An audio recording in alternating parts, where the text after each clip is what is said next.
Guys, আমি একটা গল্প নিয়ে চলে আসছি। তো গল্পটা ইন্টারেস্টেড হবে।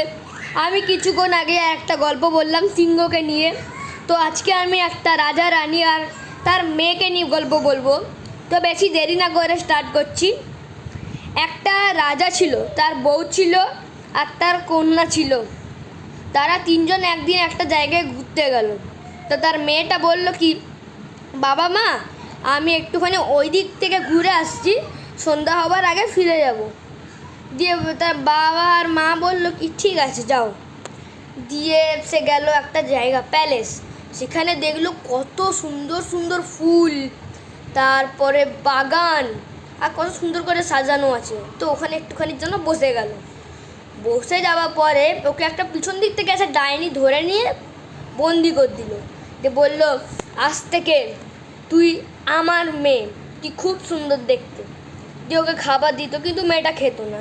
আর তার বাবা মা খুবই চিন্তা করছিল। তো একদিন ওকে ওই রাস্তাটা দিয়ে একটা একটা রাজা যাচ্ছিল, রাজার ছেলে। তো স্যার মেয়েটাকে দেখে বলল, কি সুন্দর এই মেয়েটাকে দেখতে, আমি একে বিয়ে করব। দিয়ে ওটা বললে ও গেল। ও গিয়ে বলল কি, তুমি এখানে কি করছো? যে মেয়েটা বলল কি, না না তুমি আসো না, তুমি আসো না, ওই ডাইনিটা তোমাকেও ধরে রেখে দিবে। যে বলল, কি ডাইনি? আমি কাউকে ভয় পাই না। দিয়ে যখন আসছিল তখন মেয়েটা বললো, লুকিয়ে যাও। তো ছেলেটা লুকিয়ে গেল। লুকিয়ে যাবার পরে যখন ডাইনিটা চলে গেল, আর দিয়ে মেয়েটা জিজ্ঞেস করলো, ডাইনিমা তুমি তুমি কেমন করে মরবে? বললো, আমি মরবো না রে। যদি কেউ ভালো ছেলে ওই একটা কুয়ার মধ্যে, একটা বাক্সর মধ্যে আমার একটা জিনিস রাখা আছে, ওটাকে যদি তলবার দিয়ে কেটে যায় তাহলে আমি মরে যাব। আর ওই জায়গাটায় সব রাজা রানী সবাইকে ওকে ও স্ট্যাচু বানিয়ে রাখতো। তারপরে তার বাবা মাকেও স্ট্যাচু বানিয়ে রাখছিল। তারপরে ছেলেটা শুনে নিয়ে কুয়ার মধ্যে গেল, ওই বাক্সটা খুলে ওই জিনিসটাকে কেটে দিল।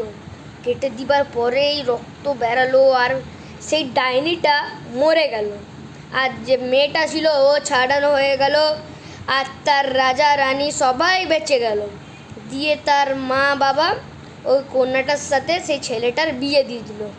তো ইন্টারেস্টেড লাগলে লাইক করবেন, সাবস্ক্রাইব করবেন, আর এমনি আরও ভিডিওর জন্য শেয়ার করবেন, আর কমেন্ট জরুর করবেন। তো আমি দেখা হচ্ছে আর একটা নতুন ভিডিওতে। ততক্ষণের জন্য বাই।